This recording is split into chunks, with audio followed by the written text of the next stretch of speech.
Hello વિદ્યાર્થી મિત્રો આજે આપણે શિક્ષક ક્લાસનું 8 લેસન જોવાના છે, જેમનું નામ છે બિરબલની યુક્તિ. એક ચાતુર્ય કથા છે કે જે આપણે પહેલાં સમજી લીધી છે, જે વર્કબુક આધારિત તેના ક્વેશ્ચન આન્સર જોવાના છે. સરસ મજાની બિરબલની યુક્તિ આપણે લેસન છે તે જોયું અને સમજાઈ પણ ગયું છે. હવે આપણે તેને ક્વેશ્ચન આન્સર બંને જોવાના છે વર્કબુક આધારિત. તો વિદ્યાર્થી મિત્રો, તમે તમારી વર્કબુક સામે રાખજો અને આપણે ક્વેશ્ચન આન્સર જોશું. તો મેં ક્વેશ્ચન પણ બોલતો જઈશ અને સાથે સાથે તેમના આન્સર પણ બોલતો જઈશ. તો શરૂઆત કરીએ પેજ નંબર 42 ઉપર. પહેલો પ્રશ્ન: નીચેના દરેક પ્રશ્નોના ઉત્તર માટે આપેલા વિકલ્પોમાંથી સાચો વિકલ્પ શોધીને તેના ક્રમ અક્ષર પ્રશ્નની સામે આપેલા કોષ્ટકમાં લખો. તો પ્રશ્નની સામે કોષ્ટક આપેલું છે, એમાં ABCD જે આવે તે આપણે લખવાનું છે. તો શરૂઆત કરીએ પહેલા વિકલ્પથી. પહેલો વિકલ્પ: વહેલી સવારે બાદશાહે ઝરૂખાની નીચે શું જોયું? તો ઓપ્શન છે A, નોકર ચોગાનમાં ઊભો હતો. B, નોકર ચોગાનમાંથી ઝાડુ લેતો હતો. C, નોકર ઝાડુથી ચોગાન વાળતો હતો. D, નોકર ઝાડુ ઊંચું કરી બાદશાહ સામે જોતો હતો. તો એમાં હશે C, નોકર ઝાડુથી ચોગાન વાળતો હતો. વિકલ્પ નંબર 2: દાંતણ પાણી કરી બાદશાહ શું કરવા બેઠા? તો ઓપ્શન છે A, પ્રાર્થના. B, બંદગી. C, શિરામણ. D, ચા પાણી. તો એમાં આવશે C, શિરામણ. વિકલ્પ નંબર 3: કોના ભાઈને સાપ કરડ્યો હતો? તો ઓપ્શન છે A, બાદશાહના. B, બિરબલના. C, ઝાડુવાળાના. D, બેગમના. તેમાં આવશે D, બેગમના. વિકલ્પ નંબર 4: રાજ્ય પર કયા રાજાઓએ ચડાઈ કરી? તો ઓપ્શન છે A, બુંદેલખંડના. B, ઝારખંડના. C, ઉત્તરખંડના. D, પુષ્પખંડના. તેમાં આવશે A, બુંદેલખંડના. વિકલ્પ નંબર 5: બાદશાહે બરાડીને થાળી ઉપાડી લેવા કેમ કહ્યું? તો ઓપ્શન છે A, તે ગુસ્સામાં હતા તેથી. B, બુંદેલખંડના રાજાએ ચડાઈ કરી તેથી. C, ગરોળી થાળીમાં પડી તેથી. D, કાળમુખાનું મોં જોયું તેથી. તો એમાં આવશે C, ગરોળી થાળીમાં પડી તેથી. વિકલ્પ નંબર 6: પેલા બિચારા નોકરને કોણે પકડ્યો? તો ઓપ્શન છે A, સિપાઈઓએ. B, બાદશાહે. C, બિરબલે. D, જાસીગરે. તો એમાં આવશે A, સિપાઈઓએ. વિકલ્પ નંબર 7: નોકરને જવાબ શીખવનાર કોણ હતું? તો ઓપ્શન છે A, Akbar. B, Birbal. C, Begum. D, જાસીગર. તેમાં આવશે B, બિરબલ. અને છેલ્લો અને 8મો વિકલ્પ: ઝાડુવાળાને એની છેલ્લી ઈચ્છા પૂરી કરવા ક્યાં લઈ જવામાં આવ્યો? તો ઓપ્શન છે A, બિરબલ પાસે. B, બાદશાહ પાસે. C, એના બાળકો અને એની પત્ની પાસે. D, ભગવાન પાસે. તેમાં આવશે B, બાદશાહ પાસે. તો વિદ્યાર્થી મિત્રો, આપણે 1 થી 8 સુધી વિકલ્પો જોયા. હવે ડાયરેક્ટ તેના આન્સર બોલું છું.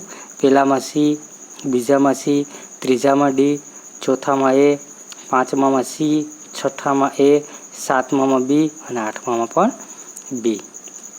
હવે આવે છે પ્રશ્ન નંબર 2. નીચેના પ્રશ્નોના ઉત્તર એક એક વાક્યમાં લખો. તો હવે એક એક વાક્ય આવે છે, ચાલો તેને પણ જોઈ લઈએ. પ્રશ્ન પહેલાં જોઈએ, ત્યારબાદ તેનો જવાબ બોલીશું. પહેલો પ્રશ્ન: બાદશાહને જોઈને ઝાડુવાળાએ શું કર્યું? તો તેનો જવાબ છે બાદશાહને જોઈ ઝાડુવાળાએ ઝાડુથી પોતાનું મોં ઢાંકી દીધું. પ્રશ્ન નંબર 2: બુંદેલખંડનો રાજા પરત કેમ ફર્યો? તો તેનો જવાબ છે બાદશાહ અકબર પોતે જ લશ્કર લઈને રણમેદાનમાં આવે છે એવા સમાચાર મળતા તે બુંદેલખંડનો રાજા પરત ફર્યો. પ્રશ્ન નંબર 3: શિરામણ સમયે સેનાપતિએ શા સમાચાર આપ્યા? તેનો જવાબ છે શિરામણ સમયે સેનાપતિએ બાદશાહને સમાચાર આપ્યા કે બુંદેલખંડનો રાજા લશ્કર લઈને આપણા રાજ્ય ઉપર ચડી આવ્યો છે. પ્રશ્ન નંબર 4: ઝાડુવાળાએ તેની કઈ છેલ્લી ઈચ્છા જણાવી? તેનો જવાબ છે ઝાડુવાળાએ બાદશાહ સલામતના દર્શન કરવાની છેલ્લી ઈચ્છા જણાવી. પ્રશ્ન નંબર 5.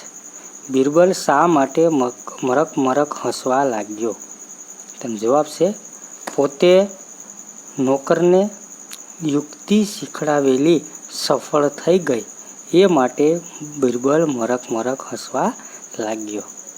હવે એક એક વાક્યનો છેલ્લો પ્રશ્ન નંબર 6. બેગમનો ભાઈ કયા કારણે અવસાન પામ્યો?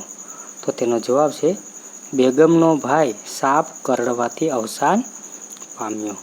તો વિદ્યાર્થી મિત્રો, આપણે પેજ નંબર 42 પર વિકલ્પો જોયા અને એક એક વાક્ય જોયા. હવે આવી જઈએ પેજ નંબર 43 ઉપર. કન્ટિન્યુ આપણે બંને પેજ સાથે જોવાના છે. તો આવી જઈએ પેજ નંબર 43 ઉપર. પ્રશ્ન નંબર 3. નીચેના પ્રશ્નોના ઉત્તર 3-4 વાક્યમાં લખો. તો 3-4 વાક્યમાં ઉત્તર છે, ચાલો તેને પણ જોઈ લઈએ. તો પહેલો પ્રશ્ન છે, બાદશાહે ઝાડુવાળાને શા માટે ફાંસીની સજા ફરમાવી? તો તેનો જવાબ છે સવારે બાદશાહે તે ઝાડુવાળાનું મોં જોયું, તેથી બાદશાહને લાગ્યું કે તેમને અપશુકન થયા. બાદશાહનો દિવસ બગડ્યો, તેને આખો દિવસ ભૂખ્યા રહેવું પડ્યું. તે માટે તે ઝાડુવાળાને દોષિત માની ફાંસીની સજા ફરમાવી. હવે આવે છે પ્રશ્ન નંબર 2. સાંજે જમતી વખતે રાજા કેમ ગુસ્સે થયા? તો તેનો જવાબ છે સાંજે જમતી વખતે રાજા કોળીઓ ભરવા જતા હતા, તેવામાં તેના થાળામાં એક ગરોળી પડી. રાજાના મનમાં સવારે ઝાડુવાળાનું મોં જોયું, તેથી વહેમ તો હતો જ. ગરોળી થાળમાં પડતા જ એ વહેમ પાકો થયો, તેથી રાજા ગુસ્સે થયા. હવે આવે છે પ્રશ્ન નંબર 3. રાજાના દર્શન કરતી વખતે ઝાડુવાળાએ શું કહ્યું? તેનો જવાબ છે રાજાના દર્શન કરતી વખતે ઝાડુવાળાએ કહ્યું કે કાલે સવારે જ્યારે તમે મારું મોઢું જોયું, તેના પહેલાં મેં તમારું મોં જોયું, તો મારે કેદમાં જવાનું પડ્યું, અને આપણામાંથી વધારે અપશુકનિયાળ કોણ? એટલે કે તમે મારું મોઢું જોયું તો તમને એક દિવસ ભૂખ્યા રહ્યા, પણ મેં પણ તમારું મોઢું જોયું સવારમાં, તો મારે તો કેદખાને જવા પડ્યું અને ફાંસીની સજા ફરમાવી. તો આપણા બેમાંથી વધારે અપશુકનિયાળ કોણ? હવે આવે છે પ્રશ્ન નંબર 4. બિરબલને મરક મરક હસતો જોઈને બાદશાહે શું કર્યું? તો તેનો જવાબ છે બિરબલને મરક મરક હસતો જોઈને બાદશાહ બિરબલને કહે, આ ઝાડુવાળાને આ રીતે જવાબ શીખવનાર તારા સિવાય બીજો કોઈ ન હોય. કારણ કે આવો જવાબ એને શીખડાવ્યો એટલા માટે એની જિંદગી બચી ગઈ. એટલે કે એવો બુદ્ધિશાળી બીજું કોઈ હતું નહીં. હવે આવે છે 2-3-4 વાક્યનો છેલ્લો પ્રશ્ન નંબર 5. અંતે રાજાએ પોતાનો ખોટો વહેમ શું કહીને દૂર કર્યો? તો તેનો જવાબ છે અંતે રાજાએ બિરબલ આગળ કબૂલાત કરી કે શુકન અપશુકન અંગોનો પોતાનો વહેમ ખોટો હતો. રાજાએ ઝાડુવાળાને છોડી દેવાની તેમજ સરપાવ આપી માનભેર ઘેર પહોંચાડવાની આજ્ઞા કરી. એને રાજાએ પોતાનો ખોટો વહેમ દૂર કર્યો.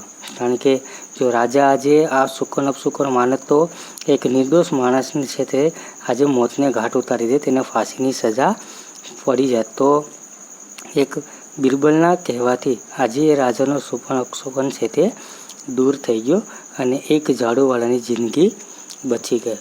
તો વિદ્યાર્થી મિત્રો, આપણે પેજ નંબર 42 અને પેજ નંબર 43 બંને સાથે જોયા છે. તો વિડીયોને સાંભળીને ફરી વખત તમે ક્વેશ્ચન આન્સર બાકી હોય તો લખી લો અને એ જ બરાબર ચેક કરી લો. Thank you.